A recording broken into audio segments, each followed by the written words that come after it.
నేను చేసే పప్పు పేరు ఎర్రపప్పు అంట. ఆ ఎర్రపప్పు ఏంటో నాకు తెలీదు. మా ఆంధ్రాలో కందిపప్పు, మినపప్పు, శనగపప్పు, పెసరపప్పు తప్ప నాకు ఈ ఎర్రపప్పు తెలీదు. ఈ తెలంగాణకొచ్చినాక మా పక్కనుండే ఆమె చేస్తుంటే ఏం పప్పు అని అడిగితే ఎర్రపప్పు అన్నది. దీని టేస్ట్ ఎలా ఉంటుంది, ఎలా చేసుకోవాలంటే కొంచెం వేసిచ్చింది. చాలా బాగుంది. అప్పటినుంచి ఆమె చెప్పినట్టు నేను కూడా ఇంట్లోనే చేస్తూ ఉంటాను.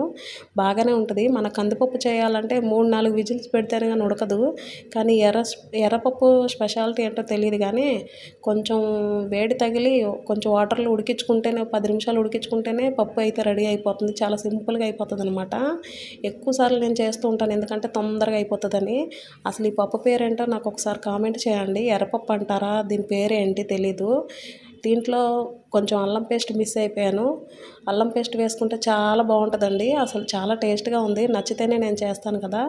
అసలు దీని పేరేంటి, ఇదంట రైస్లోకి, జొన్న రొట్టెలోకి, చపాతీలోకి బాగా టేస్ట్గా ఉంటుందంట. నేను ఎప్పుడైతే జొన్న రొట్టె అయితే ట్రై చేయలేదు కానీ చపాతీలోకి వేడివేడి రైస్లోకి అయితే ట్రై చేశాను. చాలా బాగుంది. అప్పటి నుంచి ఈ పప్పుకి పెద్ద ఫ్యాన్ అయిపోయాను అనమాట.